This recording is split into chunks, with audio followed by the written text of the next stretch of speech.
他是邪恶的化身，是折磨、死亡和毁灭的源头。因为傲慢，他失去了在天堂的地位，被驱逐出天堂并坠落，最后成为了地狱的统治者。他指挥着一支由恶魔组成的军队来到人间复仇、摧毁并消灭人类。恶魔需要一个身体来完成他们邪恶的目的，他们一直在实施着死亡和毁灭的计划。作为黑暗王子的这个角色，难道这只是一个神话传说吗？或者可能隐藏着更重要的含义呢？我想，通过这一系列的描述，已经有人猜到他是谁了。没错，他就是撒旦，我们今天的主角。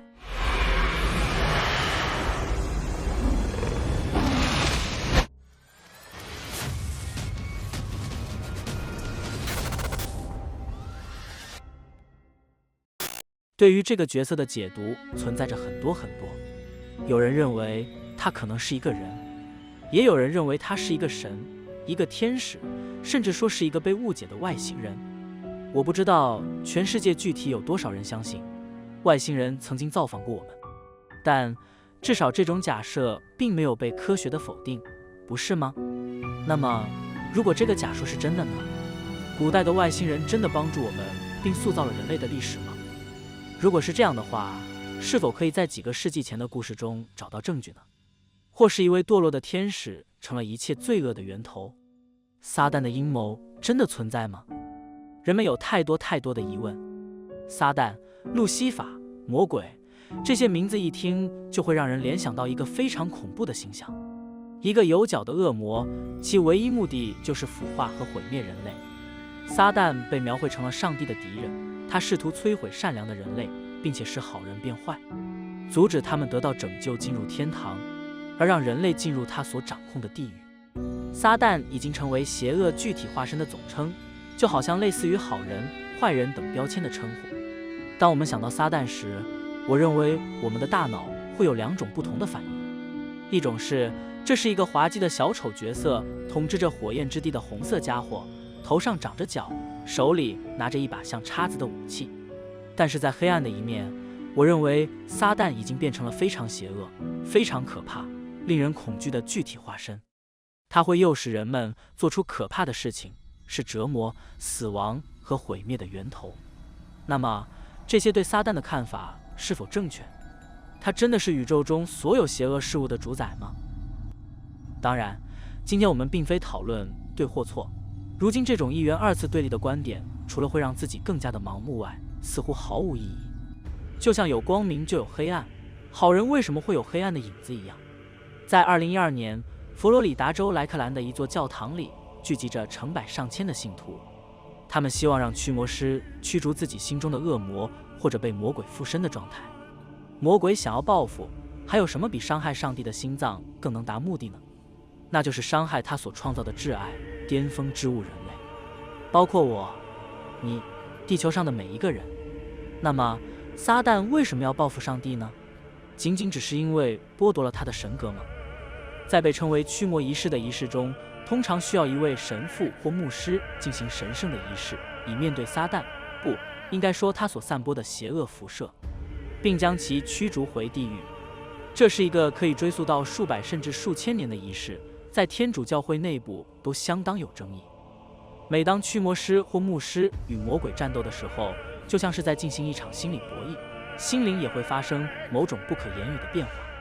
那么，就有人要疑问了：魔鬼或者说撒旦究竟是谁，或者说是什么？为什么他决心要腐化整个人类呢？或许我们可以在描述撒旦古老起源的神话和传说中找到一些线索。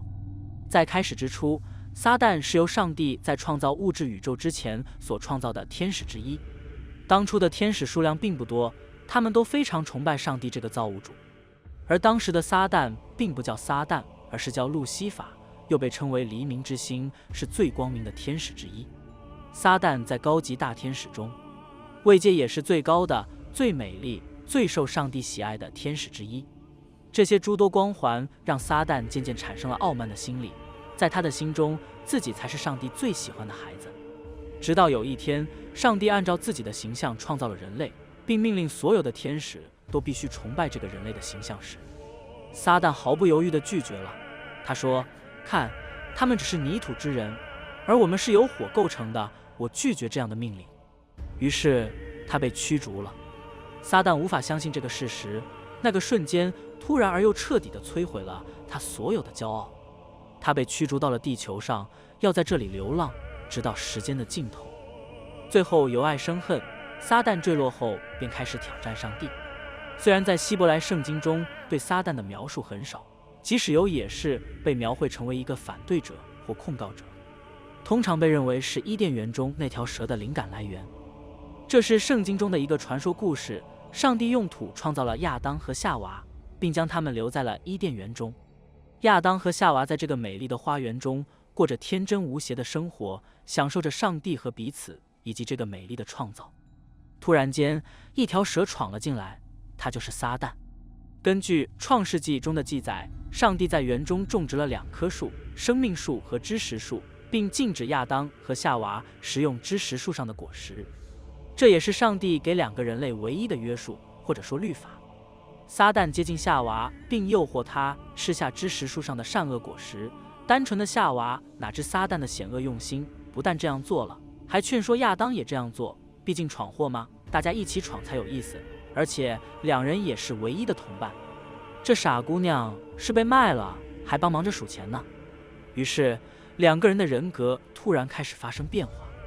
在吃下禁果之前，亚当和夏娃是无罪的，这意味着上帝给予他们的唯一律法，他们没有违背。撒旦决定，如果他能让他们违背那条唯一的律法，那么罪恶之源就会侵入人间。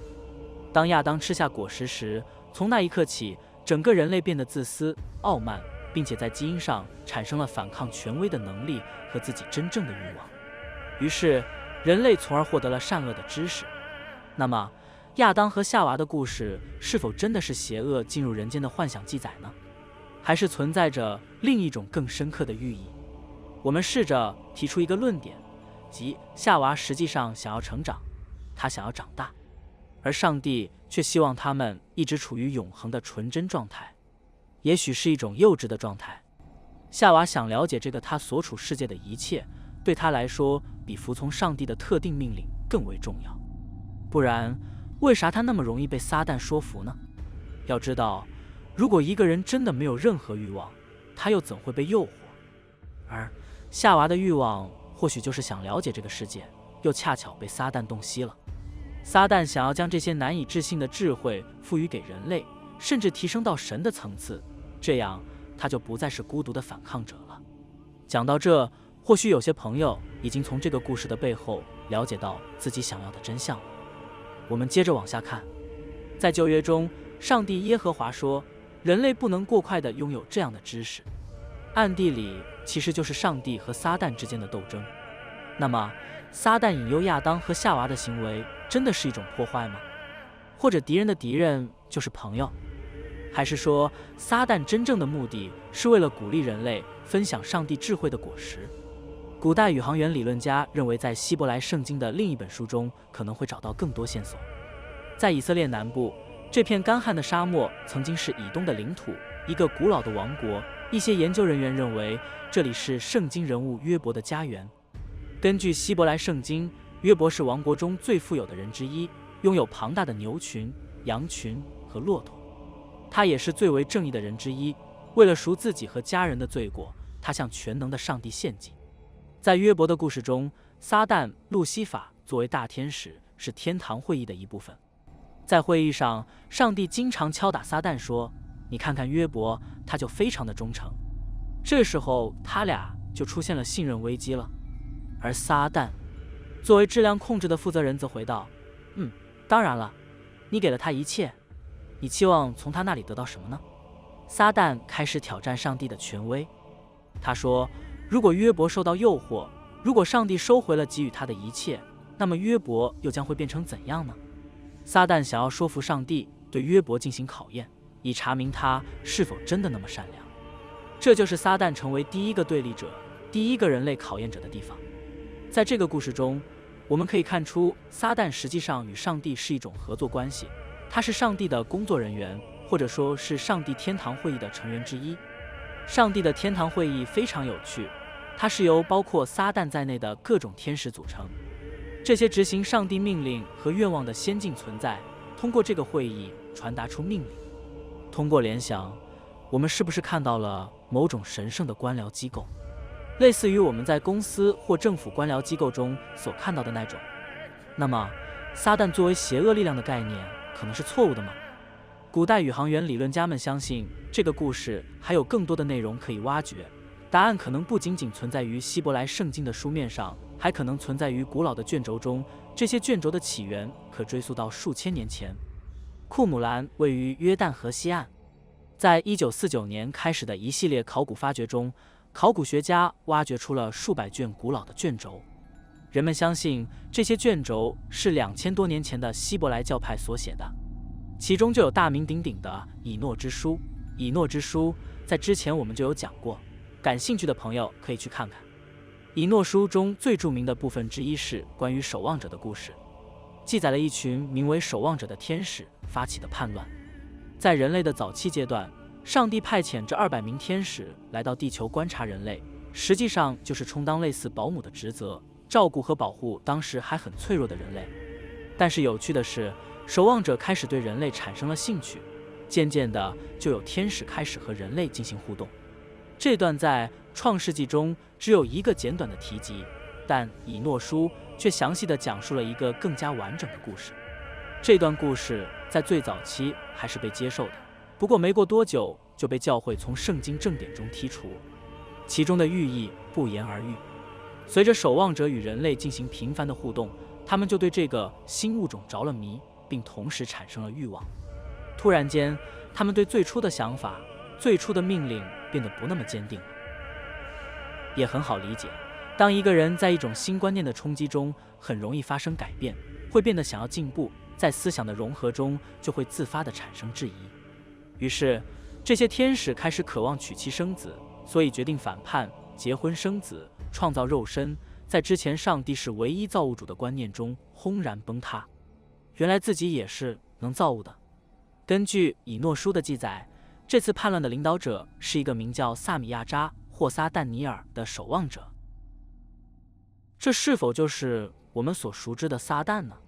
在萨米亚扎和守望者的故事中，我们能看到与路西法和掌管天使的故事非常相似。在这两种情况下，我们面对的都是介于人类与上帝之间的一种物种等级制度，其中的领导者不同意上帝的想法，并希望与人类共同生活。当你查阅以诺书的不同版本时，他们之间的共同之处就是他们都讨论了来自天堂的守望者，他们是给人类传授知识的存在。这些故事揭示了这些属于天国的存在与人类之间的复杂关系，以及他们追求知识的愿望。当我看到诸如来自天堂的守护者这样的术语时，我的个人理解就是他们可能是外星人。萨米亚扎和路西法的古代记载是否表明撒旦试图在伊甸园中腐化人类，实际上只是为了给予人类禁忌的知识呢？这些传说是否基于真实的历史事件，比如涉及到外星人的访问？古代宇航员理论家们确实认为是这样的，毕竟是因为相信外星人的存在，才被称为古代宇航员理论家的嘛。笑，并且他们相信对以诺书的进一步研究，可能会揭示关于撒旦所谓反抗上帝的真实发生地的物理证据。黎巴嫩的赫尔蒙山就是这样一个传奇山峰，正如在以诺书中所描述的那样，它是萨米亚扎和守望者们下降到地球的地方。所以赫尔蒙山既是与天堂联系的地方，也是地球和天堂之间的门户。守望者是来自天堂的天使，他们了解天堂的科学知识。萨米亚扎的专长是在迷惑和工具这方面，你可以将其视为巫术，释放咒语，制造魔法，并使用植物根茎制作药水等。巫师模板。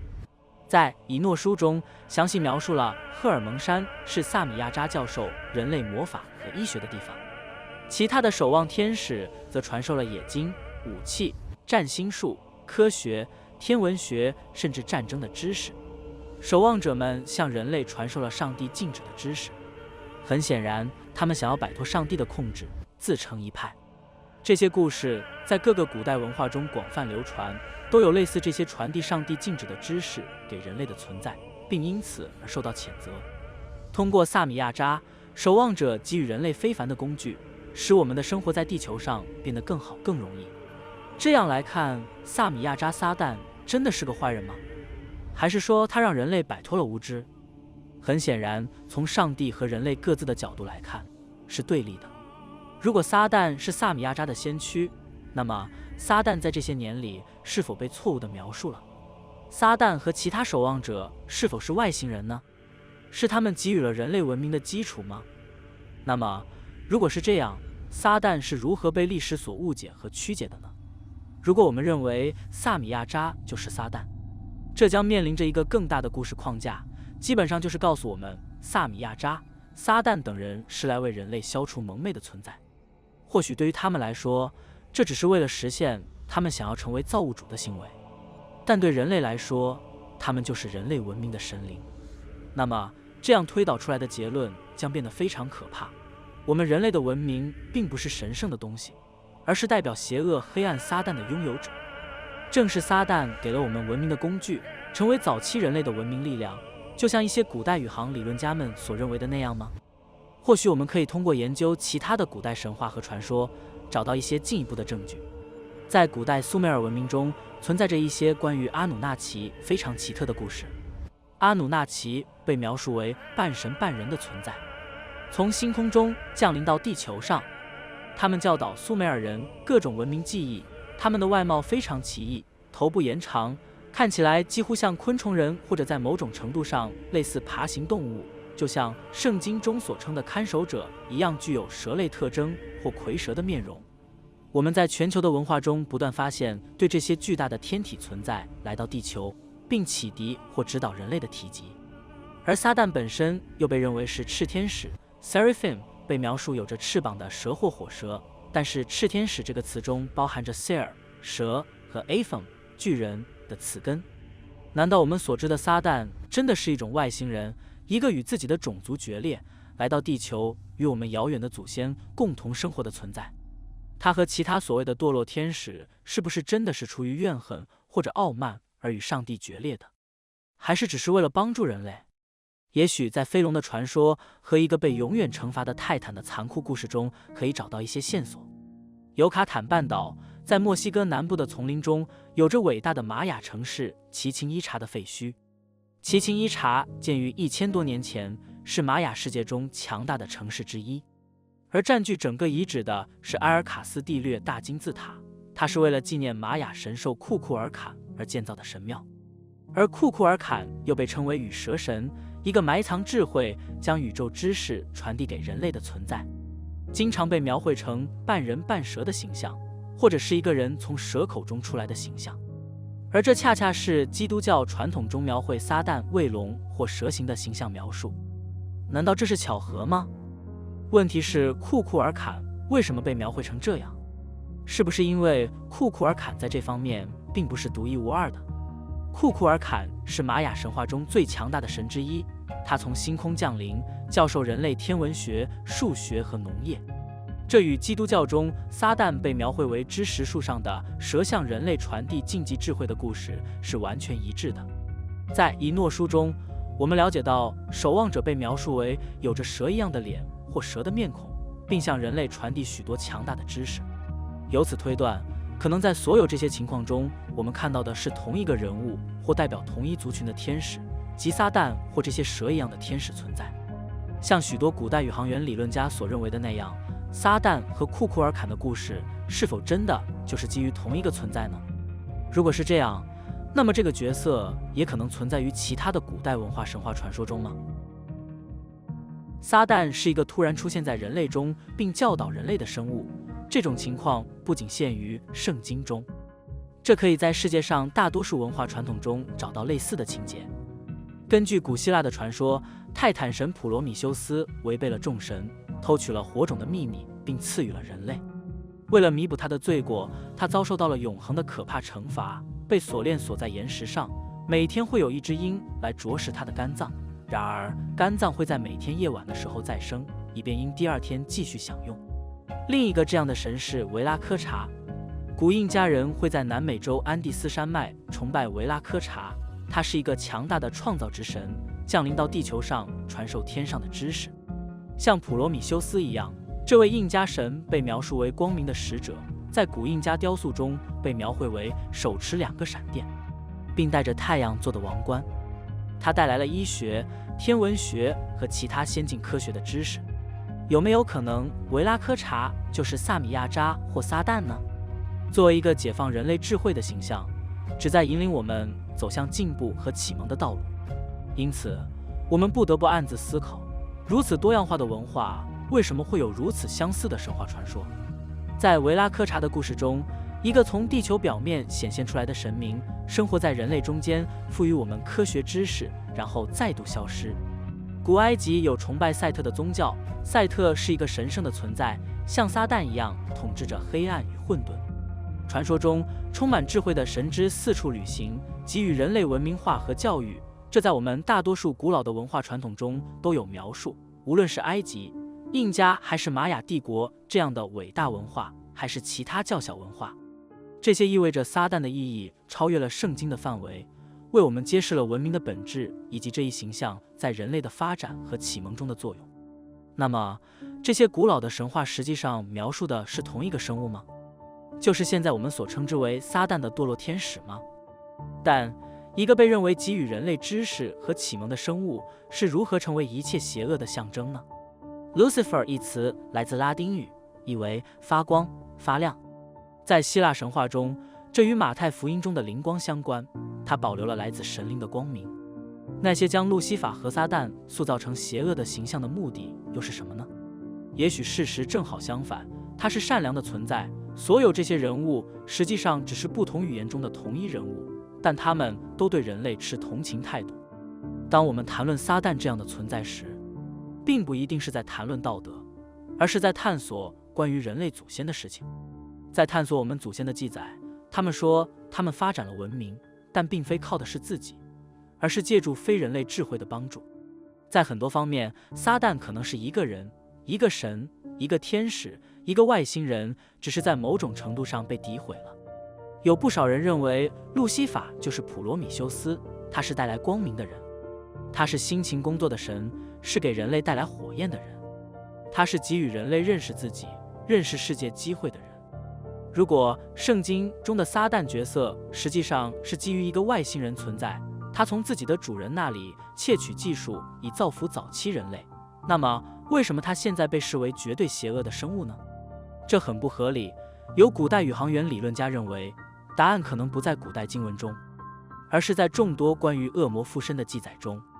德国克林根贝格位于法兰克福东南方向32英里处，一位名叫安娜·伊丽莎白·安娜丽丝·米契的年轻女子，从1973年9月开始，在耳边她经常能听到某些声音，这个声音告诉她已经被诅咒了，将在地狱中腐烂。当科学治疗无效时，她向一位驱魔人寻求了帮助。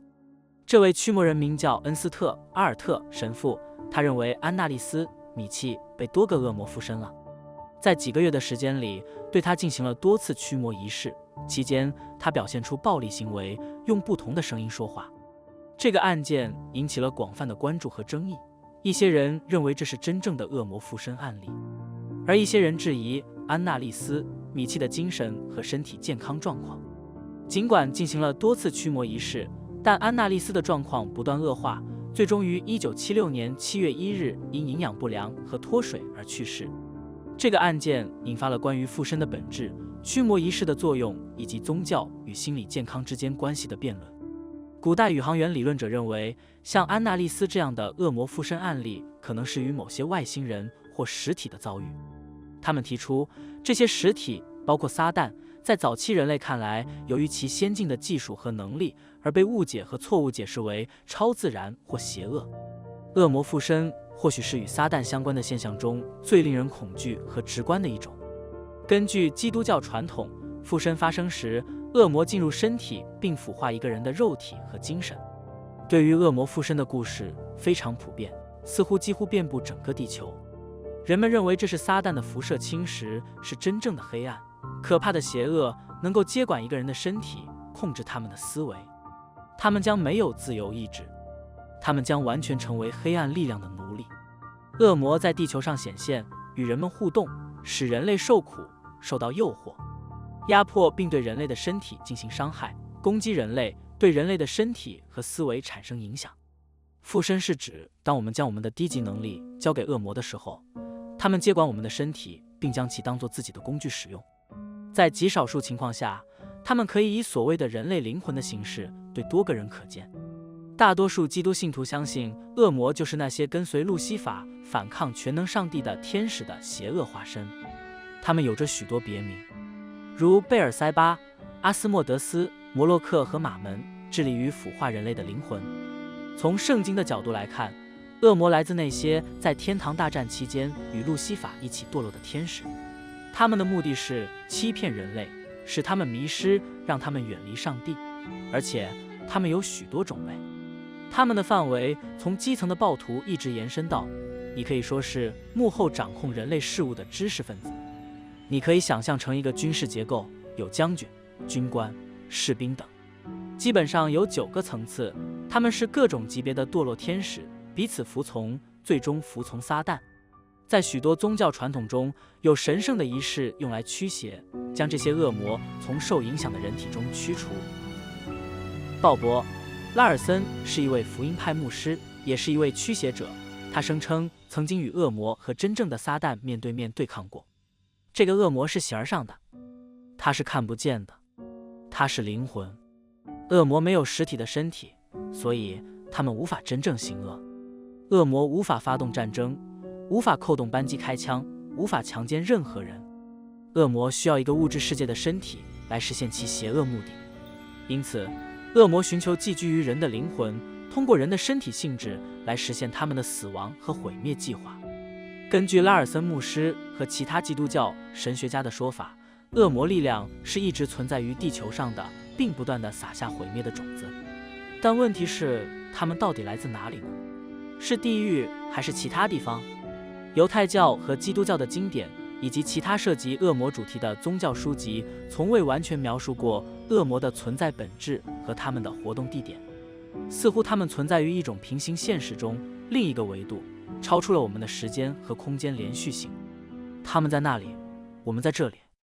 爱因斯坦在可能存在其他领域的可能性上开了一扇小门。我们正在涉及对超出我们理解的现实世界的了解。我们只需要知道还有另一个领域存在，并且当牧师进行驱魔术时，会在这些领域之间来回穿梭。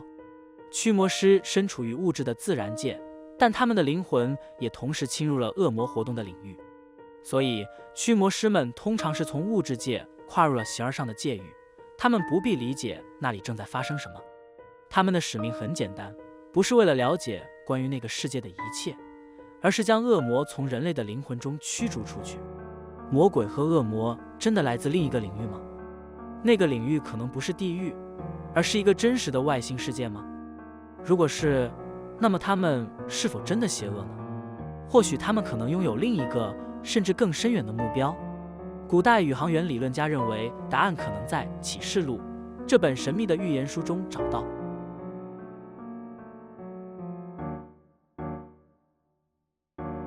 以色列的米吉多这座古城距离拿撒勒约11英里，它在圣经中被提及超过了10几次，其中最显著的是在预言书《启示录》中。《启示录》无疑是圣经中最复杂的书籍之一，它属于一组被称为启示文学的材料。